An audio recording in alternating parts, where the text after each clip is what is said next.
Xin Chao, what's up everybody? We are on the bridge from District 2 going into District 1. Today we are going to talk about masks. People still ask me about masks all the time, and it's changed even more than the last time I gave an update on masks. So we're going to jump into it, break it down, and I'll give you my thoughts of what's going on. If you do like this content and if you're new to the channel, the best way you can help me is to subscribe. If you don't want to subscribe, you don't have to. And while you're at it, hit that like button and leave a comment. And like I said, if you don't like it, keep her moving, eh? So, what's going on with masks? What's the situation on the masks? Like, okay, we know how I am. If you're new to the channel, I do not make you wait 5 minutes for an answer of a title of a video. I give you the answer within a minute. So, I haven't worn a mask since the day I got back from America. And that's been, what, 2 weeks now? Right around 2 weeks. And the plans of me putting on a mask, woo, make that scooter fast. And the plans of me putting on a mask are zero. I think I have one with me. Oh no, I don't even have one with me.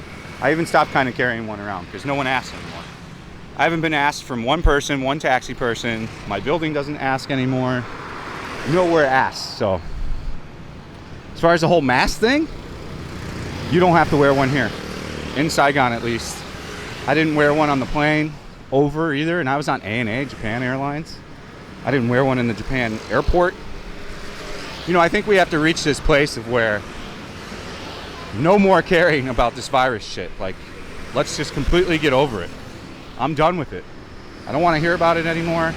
It's evolved into pretty much a flu type thing, and let's just leave it at that. Let's not even consider locking down countries, doing any kind of sanctions or anything on it. Let's just stop the nonsense. If you want to wear a mask, feel free to wear a mask. If you don't want to wear a mask, don't wear a mask. I mean, that should be how it goes pretty much from here on out with this thing. We have to stop making sensational news about it. You know, there are people talking here, like kind of on Facebook. They're like worried for what's going to happen in the winter.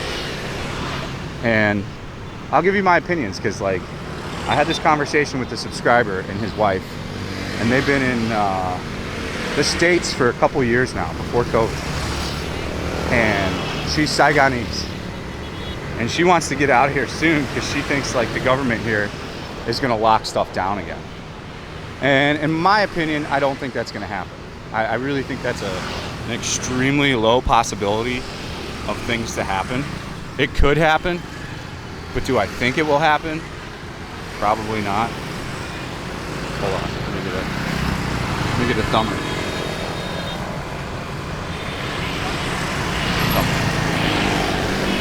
Thumbnail complete. Do I think Vietnam would ever lock down again on COVID stuff, even if cases spike? No. It'd be absolutely insane. It would make logistically no sense again. And frankly, I don't think they could afford to do it again. I think it would be absolutely detrimental permanently to the economy. Like, it's already fucked up enough shit here. It would just do so much exponentially more damage than what has already been done. And they're still not recovering the strongest on the tourist section. Like, you know, Thailand's had a strong recovery. Philippines is having a strong recovery. You know, you're not seeing an overabundance of tourists in Saigon. You are in Hanoi, but in Saigon, it's still recovering. I just don't think you could actually really afford to do like a full lockdown again. I mean, is it possible that they would say, you know, make sure your mask is on again and go hard in that regime? Sure. But I mean, as you can see here, none of these kids are wearing masks. They don't give a shit. Most people, even Vietnamese people, are starting to give less shit about wearing a mask. And in my opinion, that's what it should be. Like, if I'm scared and I'm worried I'm gonna get sick, sure, I'll wear a mask. If I don't want to wear a mask, I should be able to not wear a mask. And I'm here to tell you, in Vietnam, you don't have to wear a mask. And if anybody else is telling you anything else, they're full of shit. Oh, this guy's got a nice camera, man. Nice 4K camera. That's an expensive camera. It's like a full-blown Sony 4K. Super, super nice camera. I think that's like a $5,000 camera. Good for him. That's kind of cool. They were fishing. So yeah, as far as me thinking that they'll ever really lock down again, that's so doubtable. The only way I think it could happen is if some crazy chance it like mutates into some, you know, death virus where people are dying. Sure, anything's possible then.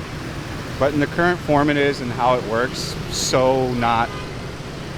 don't think it'll happen. Like, I would almost bet $5,000 that it would never happen again.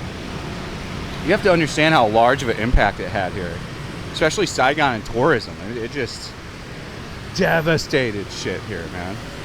And now they're out here, you know, only doing 30-day e-visas, which I get it.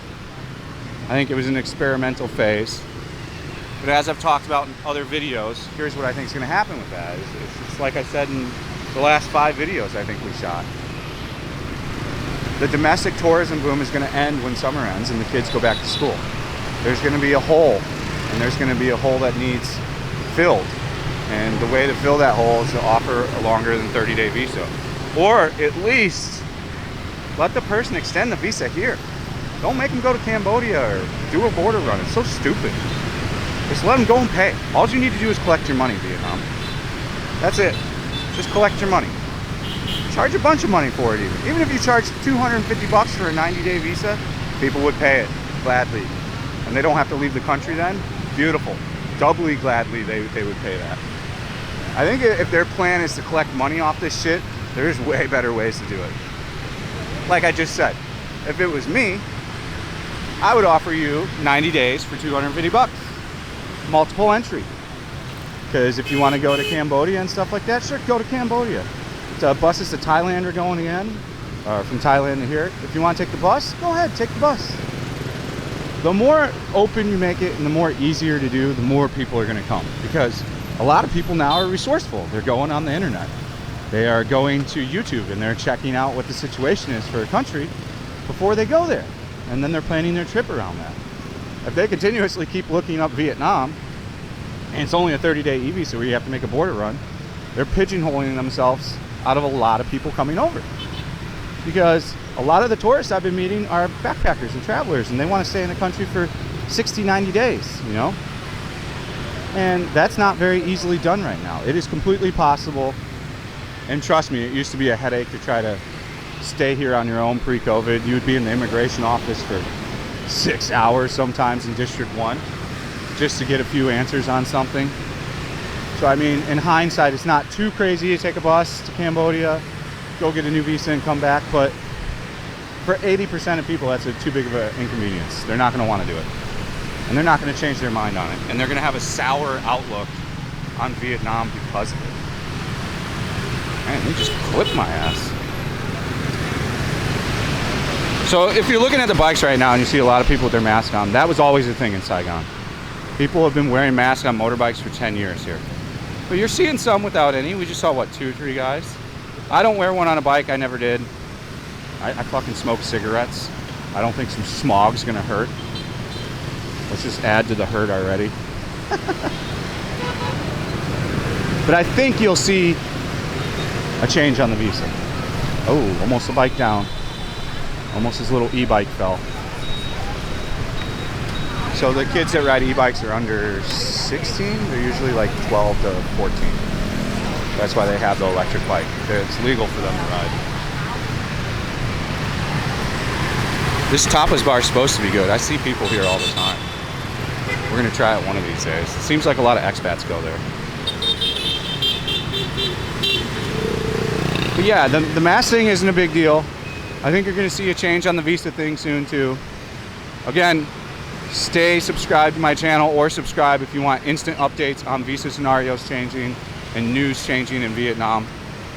Yes, we're gonna be traveling all parts of the world, but I'll always be constantly updating shit about Vietnam. So if you want to stay on the pulse of Vietnam and you don't want to look through all the news sites and waste a bunch of time every day, just subscribe to the channel and I'm there for you.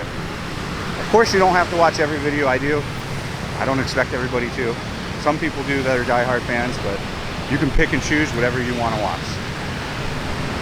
That is my thoughts on the mask and the visa in Vietnam and tourism. I hope you guys enjoyed it. I thank you for watching. If you watched all the way to the end, say top G in the comments. All right, guys. Thanks for watching. Stay frosty. See you on the next one. Peace out.